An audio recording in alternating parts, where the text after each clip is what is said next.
eu vou estar avisando vocês quando pode ficar aqui o estado sólido, que no estado sólido os átomos ou as moléculas, né, estão mais próximas e por isso esse estado sólido só tem um movimento. Lembra que eu falei que tem 3 movimentos? Rotação, translação e vibração. O estado sólido tem qual movimento, pessoal? Quem lembra, anotou aí? Qual que é o movimento? Qual que é o movimento? Somente vibração. Isso, somente vibração. Vou aumentar aqui um pouquinho o fone. Então, no estado sólido, as moléculas somente vibram. Elas não têm movimento de rotação, ou seja, elas não giram, e nem translação, elas não se movimentam de um lado para o outro. No estado líquido, a gente viu que para passar do sólido para o líquido, eu preciso fornecer energia.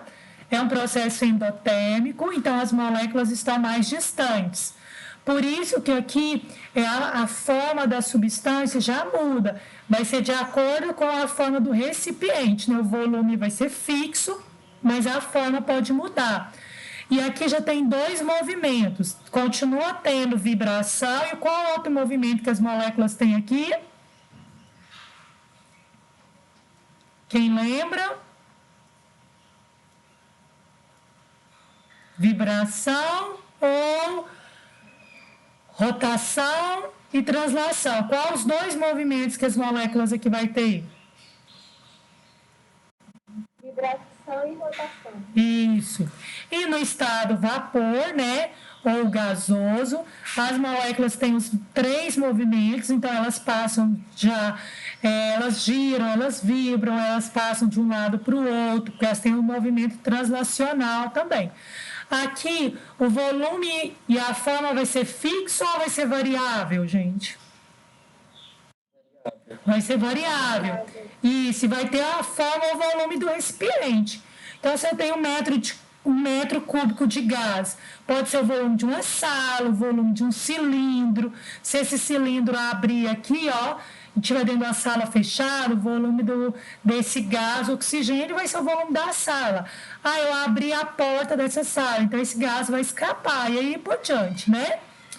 Aqui eu mostrei essa figura que mostra a água nos 3 estados físicos, né? No estado líquido, no estado sólido, aqui no gelo, e aqui o vapor da água, aqui uma fumacinha aqui mostrando o vapor. E aí mostra aqui que para existir nesses 3 estados, o que eu preciso controlar é a pressão e a temperatura. Esse slide nós vimos também, não vimos? Sim? Então, o que acontece? Para passar aqui do sólido para o líquido, ou seja, as moléculas aumentar a distância entre elas, foi necessário aumentar o calor, ok? Então, a fusão e a vaporização são mudanças endotérmicas, porque eu estou fornecendo calor. Se eu forneço calor, elas têm mais energia cinética, então agora elas se movimentam mais, e aí por isso elas ficam mais distantes uma das outras. Vamos aqui agora, paramos aqui, certo, pessoal? Sim? A senhora está mostrando o slide porque nem está compartilhando a tela. Tô todos, gente! Na prova, na atividade aí. O que é uma transformação endotérmica? Quem que sabe me responder o que é uma transformação endotérmica? É uma transformação em que a matéria vai sofrer absorvendo calor. Isso, ela vai absorver calor. Então, para acontecer isso, a temperatura daquela matéria precisa aumentar. Por exemplo, o gelo está aqui a 0 grau, vamos pôr lá dentro do congelador. Quando eu tiro ele e coloco ele num copo aqui fora da geladeira, ele está aumentando o calor, essa matéria aqui, a água no estado sólido? Sim ou não? Sim, então é uma transformação endotérmica. E quando esse gelo aqui derrete totalmente e passa para o líquido, como que chama essa mudança de estado físico aí? Fusão. Então, fusão é a passagem. Se eu perguntar na prova, o que é fusão? A passagem do sólido para o líquido. Eu chamo de fusão. Quem pode citar... Então, gelo derretendo é um exemplo de fusão. Quem pode citar um outro exemplo de fusão para mim?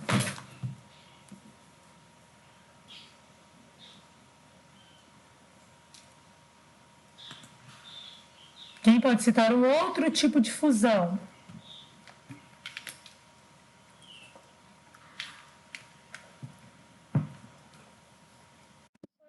Quando ele derrete, ele também vira líquido. Isso, também. Então, o derretimento. Também. Oi? Qual que é?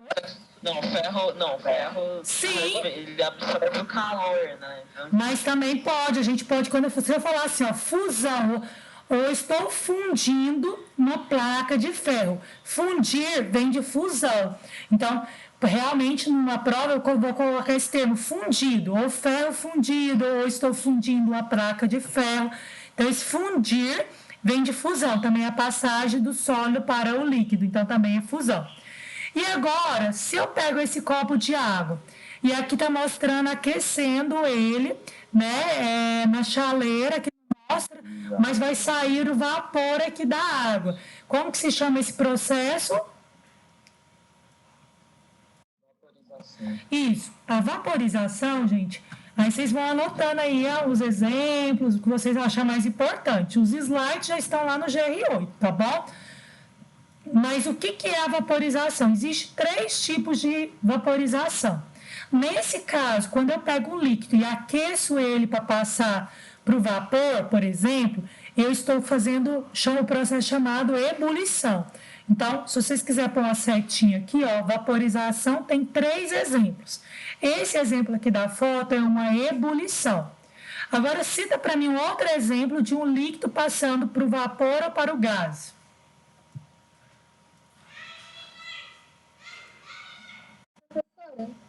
Oi. O gelo, tipo, na Antártida, o gelo não solta, tipo, um vapor também? Isso poderia ser chamado de vaporização? Se tiver muito gelado, que você está falando, né? Isso, quando tira ele para um lugar muito que eu já vi também. Tem até aqueles frisos mais geladinhos que você abre, às vezes, sai. Realmente aquilo ali também é vapor. Quando você abre o congelador, ele vem com vapor gelado. Isso. Só que aí, por exemplo, se quando não passa pelo líquido, já passa direto para o vapor do sólido, direto para o vapor. Nesse caso do gelo, não é isso. Nesse caso do gelo, é a umidade ali de dentro da geladeira que é grande, e aí quando você abre a porta, sai aquele vapor. Então, era o líquido que estava ali dentro, ou mesmo o vapor, que ele só formou gotículas maiores que você está conseguindo já. Então, a roupa, quando eu ponho roupa secar no varal, gente, é um exemplo de que a roupa está molhada e ela seca naturalmente. E evaporação também. E o último caso de vaporização seria, quem quiser anotar aí, calefação. O que é a calefação? A calefação é quando o exemplo mais comum que eu conheço, mais simples, é imaginar uma chapa quente. Então você tem uma chapa bem quente, uma frigideira quente, e aí você molha só a ponta do dedo e joga ali na chapa quente e na frigideira. O que acontece? Você jogou só borrifou água ali. Some de que maneira? Rápida, não é isso? E às vezes sai até uma fumacinha lá, que é o vapor da água, né? E a gente fala, às vezes, que é de forma até violenta. Então, a calefação, a diferença dela da evaporação e da ebulição é essa. A calefação é rápida e, às vezes, violenta. Eu gosto de brincar que faz até aquele barulhinho assim, ó, tss, parecendo que você está fritando lá na chapa, né? Tss, e já desaparece. Então, essa é a calefação. Tudo bem, gente? Alguma pergunta até aqui? Não? E a diferença? Vocês sabem a diferença de gás e vapor? A água, ela passa para o estado gasoso ou para o vapor? O que a gente fala? Ela se torna gás ou vapor? Vapor é quando o líquido é tipo um gás de líquido. Assim. Isso. É assim, você pensa na temperatura ambiente. Qual que é a temperatura ambiente? A temperatura que nós vivemos, é claro, né? Então, nessa temperatura que nós vivemos, qual que é o estado natural da água? Líquido, né? Então, se o estado for um líquido ou for um sólido, a substância, quando ela é aquecida, ela passa para o vapor. Por exemplo, a água, o álcool, a acetona, o éter, a gasolina, o ferro, o chumbo, o sal. Tudo, se eu aquecer, vai passar para o vapor. Agora, aquelas substâncias que a temperatura ambiente já existe na forma de gás, é que eu chamo de gás. Por exemplo, o gás oxigênio, gás hidrogênio, gás carbônico, que é o dióxido de carbono, ok? Então, essa é a diferença. Ainda bem que vocês sabem a diferença. E agora, do gás ou do vapor para o líquido. Como que é o nome? Lê aqui para mim, por favor, todo mundo. Ou... Liquefação. Isso. E exemplos. Me fala agora exemplos de condensação ou liquefação.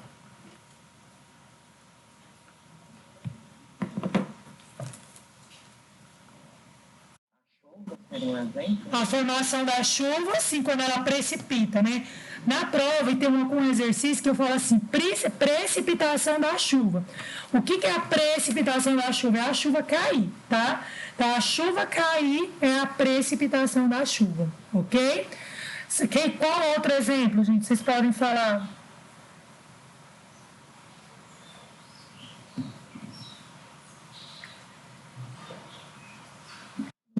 O suor, nossa. O suor é uma mistura, né? Pode ter um pouco de condensação, sim, porque eu pensando que o suor, um pouco do líquido é meu, que eu expeli, né? Que nós, através do suor, a gente libera toxinas, libera sais, né? Libera água também. Só que um pouco do suor, se você, por exemplo, está malhando, também se você estiver num ambiente úmido, né? Numa sala úmida que tem hoje está chuvoso, é um pouco da atmosfera. Então, por exemplo, se você for lá para Amazonas, Rondônia, você vai transpirar lá muito mais do que se transpira aqui, com a mesma temperatura. Lá, por exemplo, assim, aqui em Goiás, na época de seca, está 30 graus. Lá na Rondônia também está 30 graus. Lá você vai suar muito mais, porque lá a atmosfera é muito mais úmida. Então, esse líquido que vem da umidade, né, da atmosfera, também eu posso chamar de condensação. Qual outro exemplo, mãe? Mãe, vocês conhecem?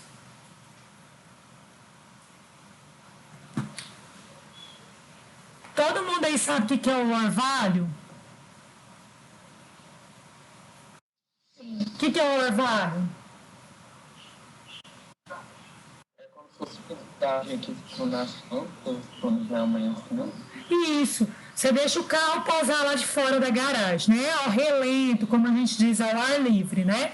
Aí no outro dia, ele fala assim, ele amanhece todo molhado e não choveu, não teve chuva, né? Só gotícula. Aí a gente fala assim, tá assim, fala assim, tá garoando, né?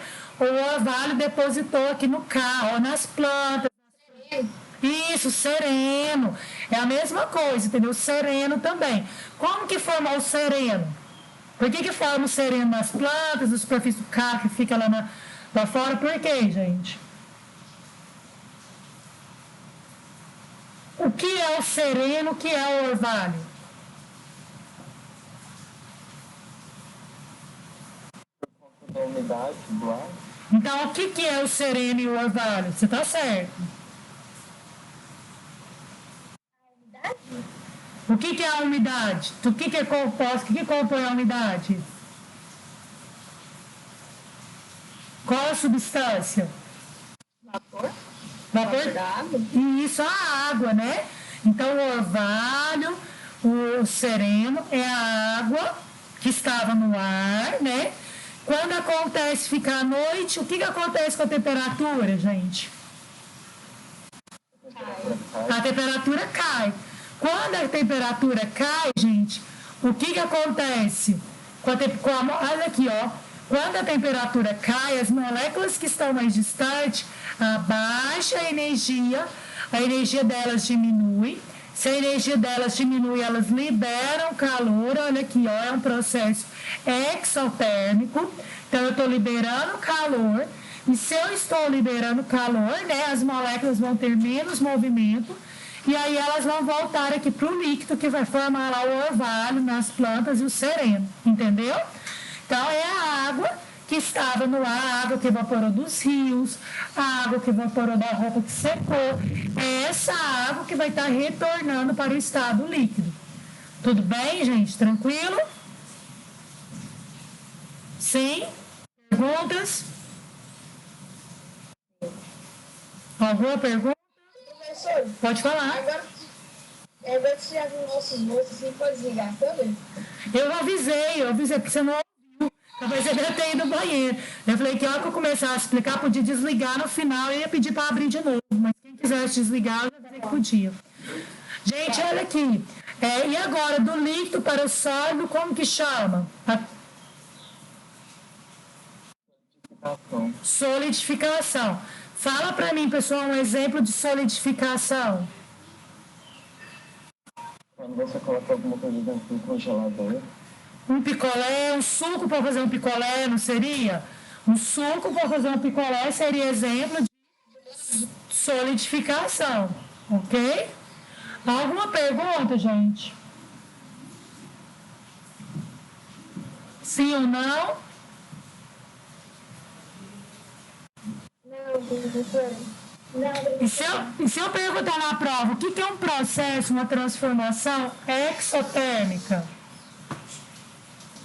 Quando libera calor. Isso, ótimo. Então, endotérmica absorve calor. Exotérmica libera calor, ok? Então, a endotérmica, sempre a temperatura vai aumentar, do início que você está falando para o final. A exotérmica vai diminuir. Por exemplo, eu peguei aqui o suco para fazer o picolé. Para acontecer solidificação, a temperatura daquela matéria precisa diminuir, ok? E se eu perguntasse na prova, cite para mim duas mudanças de estados físicos, se foi isso que vocês falaram para mim, que são exotérmicas. Quais que são as mudanças exotérmicas? Para o sólido. Não, aí você tem que falar o nome da mudança. A Solidificação. condensação. E a solidificação. Isso é verdade. Cite duas mudanças endotérmicas. Vaporização e fusão. Isso mesmo. E se eu passar agora do sólido direto para o gasoso, ou do gasoso ou para o vapor direto para o sólido, sem passar pelo líquido, como que eu chamo essa mudança de fase? Sublimação. Tem algum livro que chama do sólido para o gasoso ou vapor sublimação? E do sólido, do gasoso, retornando para o sólido, de ressublimação. Só acrescendo um R aqui, ressublimação. Só que a maioria dos livros trazem tudo como sublimação. Então, tanto sólido para o vapor, ou gasoso para o sólido. E quem sabe me falar um exemplo de sublimação? Um exemplo. Vamos lá para a gente encerrar a nossa aula, que já está encerrando. Anotem aí. Os que eu conheço, gelo seco. Todo mundo conhece gelo seco aí, pelo menos em filme? Sim. Alguém sabe o que é o gelo seco? É quando é feito com hidrogênio? Não é um gás mesmo, mas não é o hidrogênio. Quem sabe qual que é a substância que constitui? Não é o nitrogênio também, não. Geralmente aqueles gás carbônico, na verdade, é o CO2, que é o dióxido de carbono. Então, o dióxido de carbono, o gás carbônico, ele é o gelo seco. Então, eles pegam o dióxido de carbono da atmosfera, porque a nossa atmosfera tem dióxido de carbono, abaixa a temperatura bastante, aumenta a pressão, e aí eles conseguem solidificar ele. Geralmente, eles usam aqueles freezer de nitrogênio para armazenar ele, porque aquele freezer de nitrogênio, ele chega até menos 80 graus, que é aquele freezer que, dependendo da vacina que a gente ia ter do corona, precisava dele, mostrou muito no jornal sobre ele. É um freezer que ele usa o gás, ele, além de ser ligado à energia elétrica, você precisa abastecer ele, é ligado a um cilindro de nitrogênio, para a temperatura ficar bem baixa. Então, quando você põe um gelo seco na bebida, ele começa, por exemplo, a liberar nas experiências, tem algumas experiências que usam ele também, a liberar o vapor e passa direto para o gasoso. Outro exemplo também é o iodo. O iodo e a naftalina.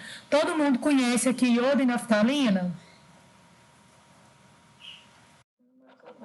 A naftalina é aquela bolinha de matar barato, uma bolinha branca que a gente compra nos supermercados para matar barato.